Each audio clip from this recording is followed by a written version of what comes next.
Dive into our newest narrative, Redemption's Blueprint, crafted with care by StoryWave.ai.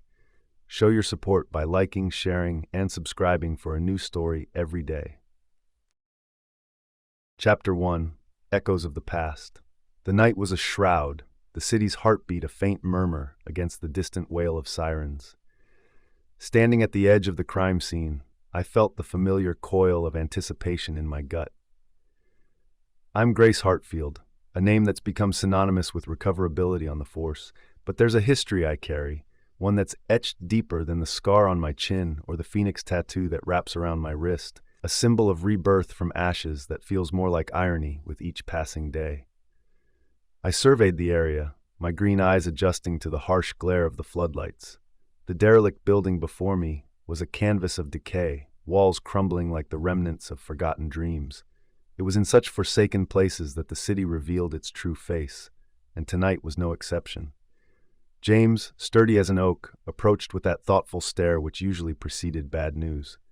"Gracie," he began, the tender undercurrent of his gruff voice betraying concern. "This one's odd, too close to home for comfort."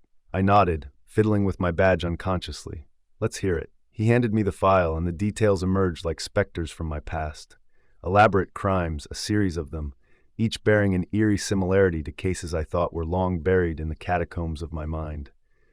It was as if someone had leafed through the pages of my darkest days and brought them to life with a perverse sense of artistry. The victims were eclectic, their only commonality being the cryptic messages left behind, messages that seemed to whisper my name with every word. A shiver ran down my spine, not from the autumn chill, but from the recognition of a pattern that was unmistakably personal. Why me, Jim? Why now? The questions hung between us, unanswered. He adjusted his rimless glasses, offering a rueful smile that didn't reach his eyes. We walked through the crime scene, my senses heightened to the symphony of forensic activity. Each officer played their part with precision, yet the melody was discordant, a din of clues that refused to harmonize. I stopped by a shattered window, its jagged teeth silhouetted against the city skyline, and let out a slow breath. "They call him the Puppeteer," I murmured, the name leaving a bitter taste. Victor Marek, a man whose reputation was as dark as the fedora perpetually shadowing his eyes. A crime lord who pulled strings with the finesse of a maestro, orchestrating chaos from the shadows. His presence in my city was a malignant omen. Memories clawed their way to the surface, each one a ghost that mirrored the victim's silent screams. I had hoped my past was just that, past, yet here it was, resurrected and woven into the fabric of a new nightmare. Jim's voice broke through my reverie. "Gracie, you don't have to do this alone." I met his gaze, the blue of his eyes a lighthouse in the storm of my thoughts. "I know, but it's a path I need to tread, Jim. These echoes of the past, they're calling me to make things right." As we delved deeper into the labyrinth of the case, every fiber of my being resisted the pull of history's gravity. But I was a detective, and the pursuit of truth was the compass by which I navigated the murkier waters of life. This new case, this blueprint of redemption laid out before me, was a chance to confront the shadows that had long since claimed a corner of my soul. I would follow this trail, wherever it led, and face the reflections of a past I could not change.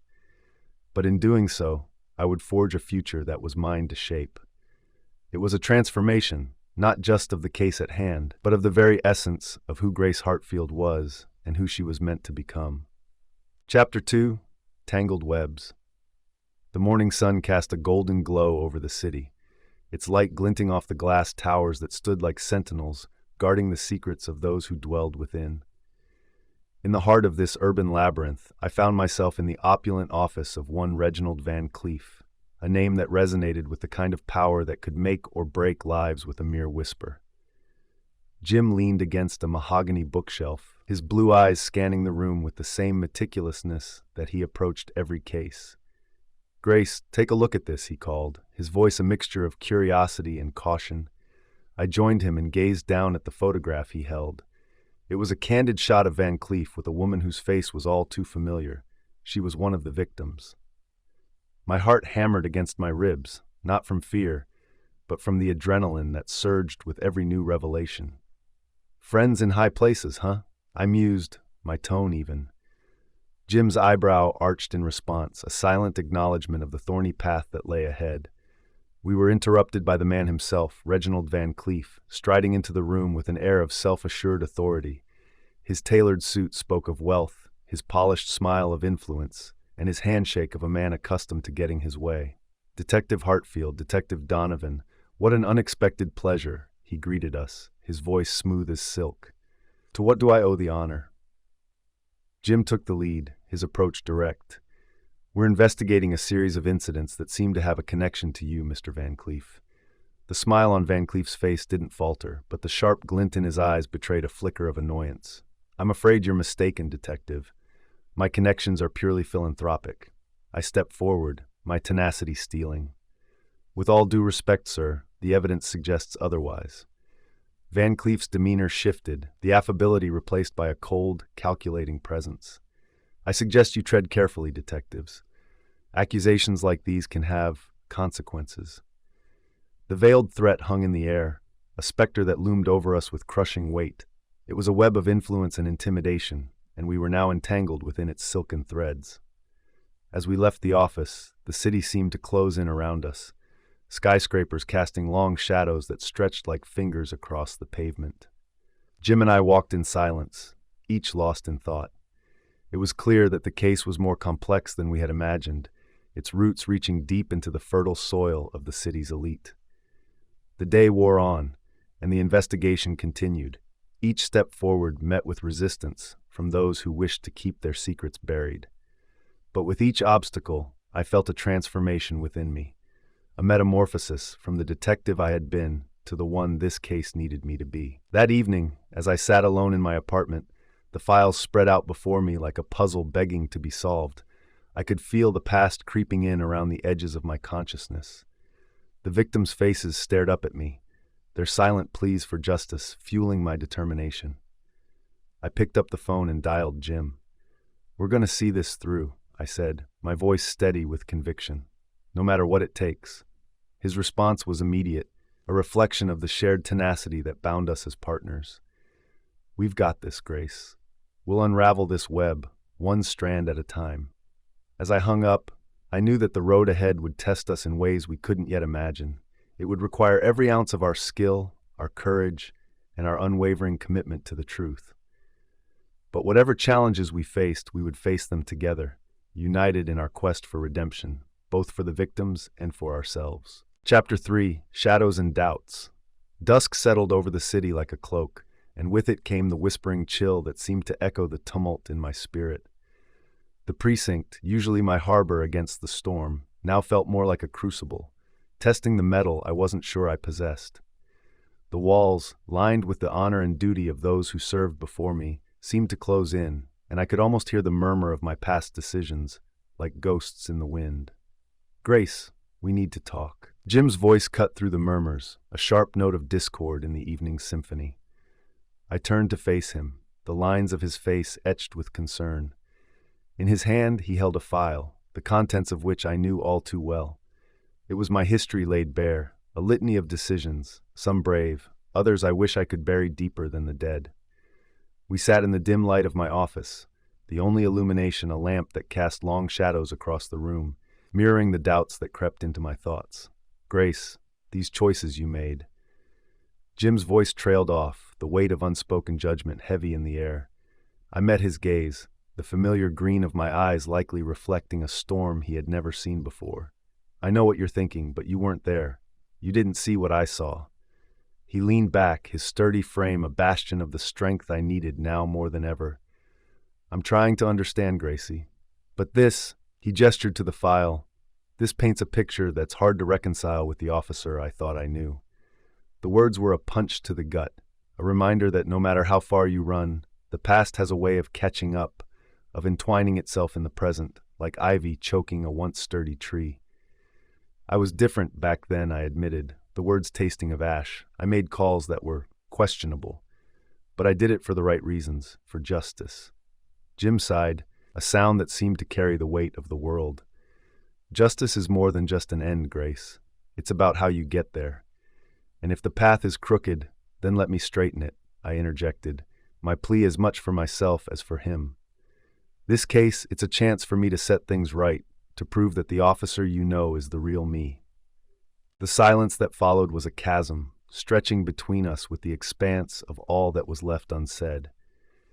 As the night wore on, the evidence continued to mount, a towering inferno of facts and conjecture that threatened to consume me. The victims, the crimes, they all seemed to point back to me, to decisions I made when the world was a different shade of gray. I pored over the case files, the photographs, the reports, each one a piece of the puzzle that was my redemption or my downfall. The clock ticked on, a relentless reminder that time waits for no one, and certainly not for a detective with a shadowed past. The following day found me at the scene of the latest crime, a place that felt eerily reminiscent of a case long since closed. The air was thick with the scent of rain and something else, something metallic and unnerving.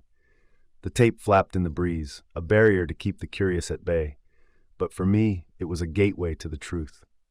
I crouched by the outline that marked where another life had been extinguished, the echoes of my own mistakes reverberating in the emptiness.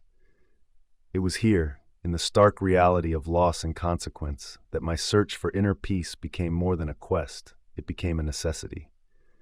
The days blurred, one into the next, as Jim and I navigated the treacherous waters of the investigation.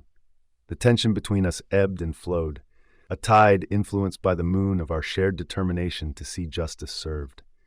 In the quiet hours of the night, when the city slept and the demons of my past danced in the shadows, I found myself yearning for a solace that seemed just beyond reach. The transformation I sought, from the detective I was to the one I needed to become, was a path fraught with uncertainty. But in the heart of that uncertainty lay the possibility of change, of growth, and of a peace that could only come from facing the darkness head-on. With each step forward, I embraced the transformation, knowing that the blueprint of my redemption was etched not only in the settlement of the case, but in the reconciliation of the woman I had been with, the detective I was destined to be. Chapter 4, Breaking Point. The city was a chessboard, and somewhere in the labyrinth of steel and shadows, the puppeteer moved his pieces with a deftness that bordered on supernatural. Each step I took echoed in the cavernous alleys, a metronome to the racing of my thoughts as the case spiraled into an abyss from which I feared there was no return.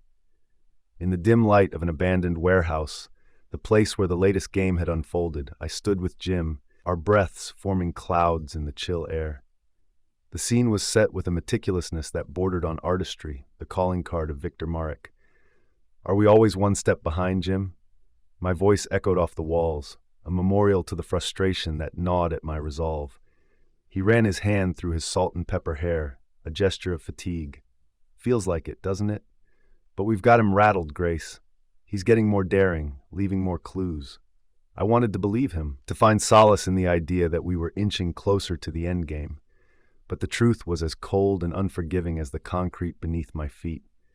It was then that the phone rang, its shrill tone slicing through the silence. I answered, and on the other end was the calm, collected voice that had haunted my every step. Detective Hartfield, the puppeteer's voice was smooth, each word measured and deliberate. "I must commend you on your tenacity. It's admirable." "What do you want, Marek?" I demanded, my grip on the phone tightening. "A conversation, detective, face to face. I believe you've been looking for me?" The audacity of it left me momentarily speechless. He was offering himself on a silver platter, and every instinct warned me it was a trap. Yet the chance to look into the eyes of the man who had orchestrated this madness was too potent a lure to resist. Jim watched me, his blue eyes sharp with concern. "Grace, you can't seriously be considering—" "I have to, Jim." My reply was resolute, the words of someone teetering on the edge. "It's the only way to end this." The meeting was set for midnight at the city's old opera house, a place once brimming with life, now a hollow shell where only echoes dared to tread. As I entered the grand foyer, the opulence of a bygone era loomed over me, the faded murals and cracked marble, a memorial to glory faded. And there he stood, Victor Marek, the man known as the Puppeteer, his black fedora casting a shadow over his eyes. The space between us was charged with an electric current, the culmination of a chase that had consumed us both. "You look tired, detective," he observed, his tone almost sympathetic. "This pursuit, it's taken its toll, hasn't it?" I ignored the bait, my focus narrowing. "Why the games, Victor? Why involve me?" He tipped his hat back, revealing hazel eyes that held a depth I hadn't expected. "Because, Detective Hartfield, you understand the fragility of morality, the razor's edge between vengeance and justice." His words struck a chord, a dissonant note that resonated with the turmoil within me. I had stood at that precipice more times than I cared to admit, peered into the darkness and wondered what lay beyond. "Our dance is almost over, detective. But ask yourself, are you ready for the finale? Are you prepared to face what it may reveal about you?" The question lingered, a specter in the grandeur of the opera house. I found myself at a crossroads, the path behind me littered with the debris of my past mistakes, the path ahead shrouded in uncertainty. The confrontation with Marek was a mirror, reflecting the darkest parts of my soul, forcing me to confront the reality that the line between us was thinner than I had believed. It was a breaking point, a moment of reckoning that demanded a choice. As I left the opera house, the silence of the night was a balm to the chaos of my thoughts. The internal battle that raged within me was reaching its climax, and I knew that the decisions I made now would define not just the outcome of the case, but the essence of who I was as a defender of the law, and more importantly, as a human being.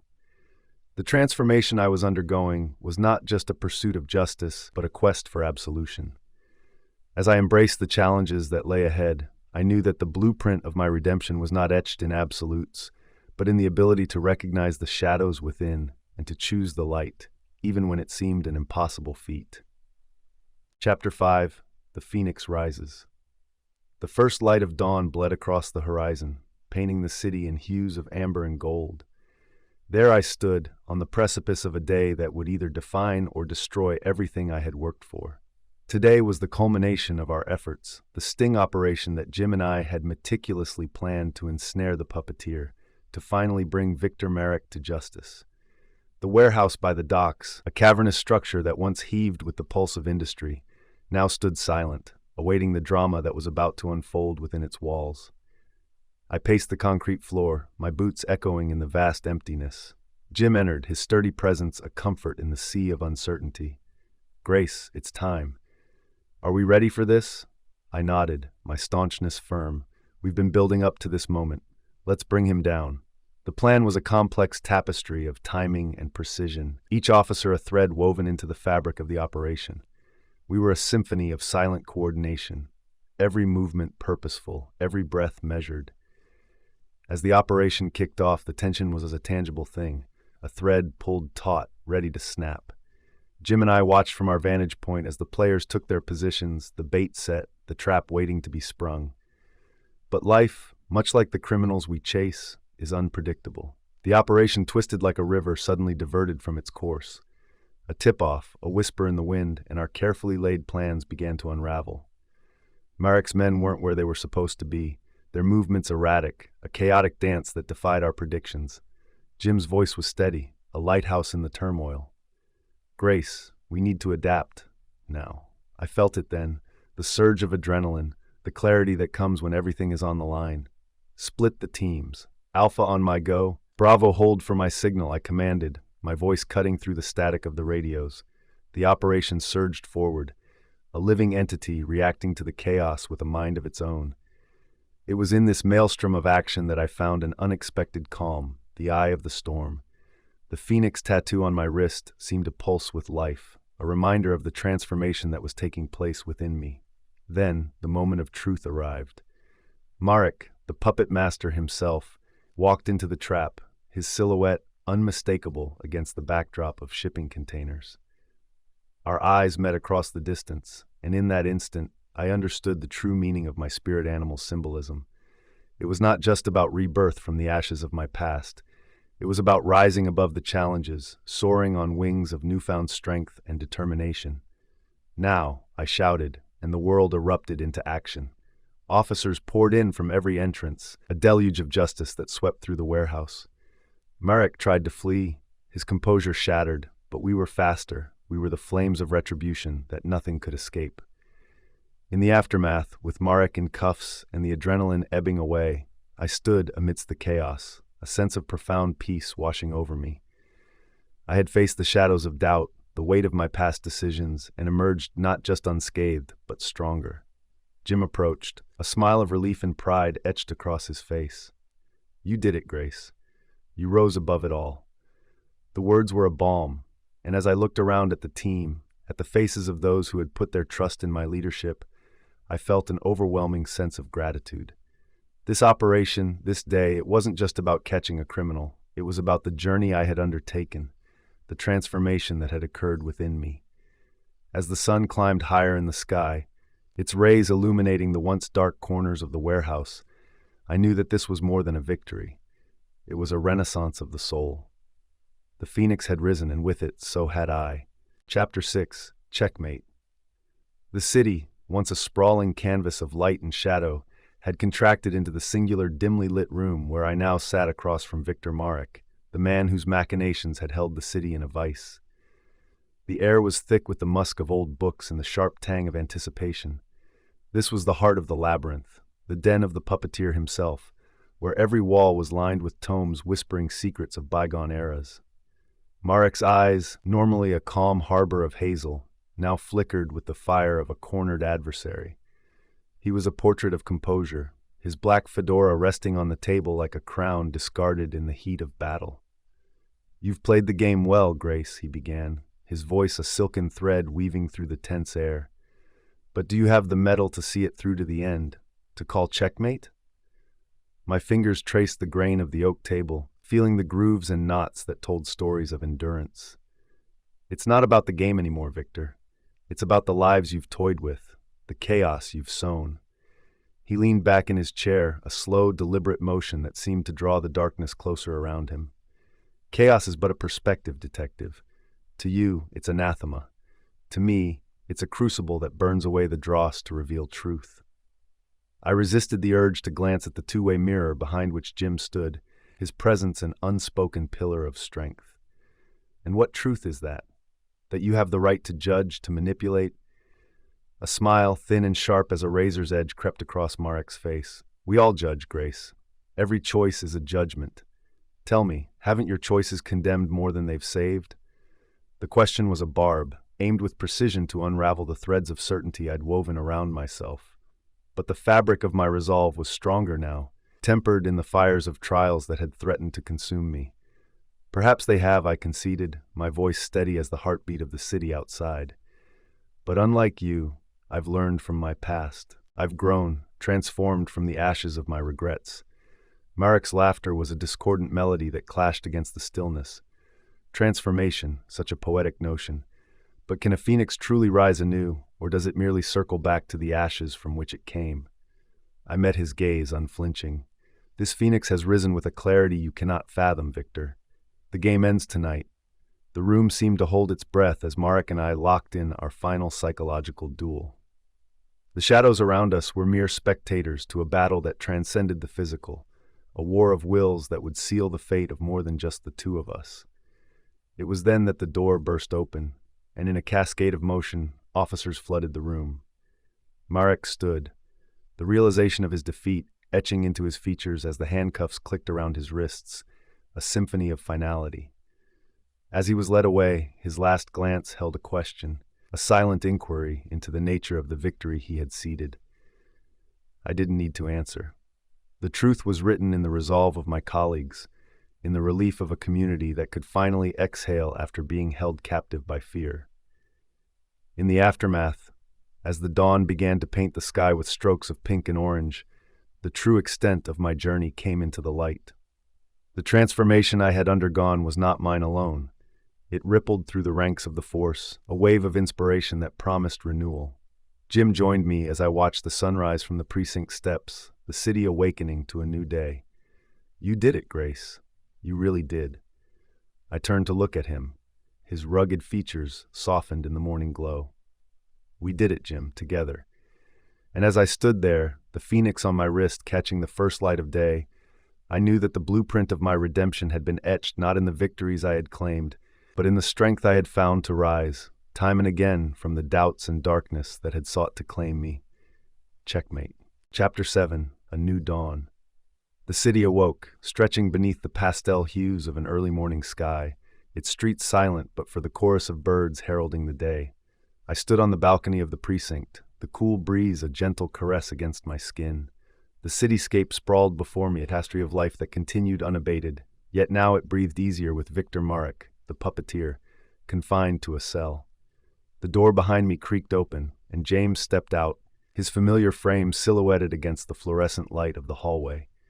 He carried 2 cups of coffee, the steam rising like spirits in the dawn's embrace. "Thought you could use one of these," he said, handing me a cup, the rich aroma mingling with the fresh air. I accepted it with a nod, the warmth of the mug seeping into my palms. "Thanks, Jim." He leaned on the railing beside me, his gaze following mine out over the city. "You've done something remarkable, Grace. They're calling you a hero down there."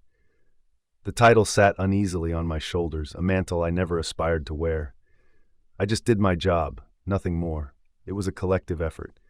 James chuckled, the sound carrying a note of pride. "Always modest.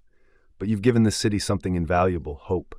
A silence fell between us, comfortable and reflective, as we sipped our coffee and watched the daybreak unfold. The past weeks had been a crucible, the intensity of the investigation forging a new sense of purpose within me. The puppeteer's apprehension was a victory, yes, but my true triumph lay in the quiet reconciliation with my own past. The precinct was abuzz with activity when we returned inside, a hive of uniformed officers moving with a sense of accomplishment. Among them, young faces, recruits recently out of the academy, their eyes bright with the zeal of the newly initiated. One in particular, a young woman with a ponytail of chestnut hair, approached me hesitantly. "Detective Hartfield?" Her voice held a tremor of nervous respect. I turned to her, offering an encouraging smile. "Call me Grace. What can I do for you?" She straightened, bolstered by my response. "I heard about what you did, how you caught the puppeteer. I just wanted to say, you're an inspiration." The words, sincere and heartfelt, stirred something within me. This was the true legacy of my journey, not the accolades or the headlines, but the chance to ignite the flame of tenacity in others. "Thank you," I replied, my voice soft but firm. "But remember, this job, it's not about the glory. It's about serving the city and its people, about finding the strength to face the darkness without losing sight of the light." The young officer nodded, her perseverance stealing. "I'll remember that." In the days that followed, my role shifted, my experiences becoming lessons I shared with the eager minds around me. Each story, each piece of advice, was a thread in the larger tapestry of the force, a narrative of resilience and change. The celebration in my honor was a grand affair, the police commissioner himself commending my actions. The applause of my peers was a symphony of appreciation. Yet, as I stood at the podium, the medal heavy against my chest, I knew that my true victory was the peace I had found within, the quiet end to the turmoil that had once defined me. As the ceremony drew to a close, I found myself surrounded by young officers, their eyes alight with curiosity and hope. They saw in me a lantern, a witness to the power of redemption. I shared with them the blueprint of my transformation, not as a blueprint for them to follow, but as a map that showed one possible path through the trials we all must face. I encouraged them to find their own way, to rise above the challenges, and to never lose faith in the possibility of a new dawn. The city, once a canvas of conflict and strife, now basked in the promise of a brighter future. And as I walked the streets, my path illuminated by the rising sun, I embraced the day, not as an end, but as a beginning. For every dawn brings with it the chance to start anew, to rebuild, and to transform. And in that perpetual cycle of renewal, I found not just the end of a chapter, but the start of something enduring, a legacy of change, of growth, and of hope. The final chapter has closed. We're delighted you spent time with us on Redemption's Blueprint. StoryWave.ai brings your prompts to life, creating stories that resonate. Don't forget to hit like, share with friends, and subscribe for daily doses of storytelling magic. March 2024. Until next time.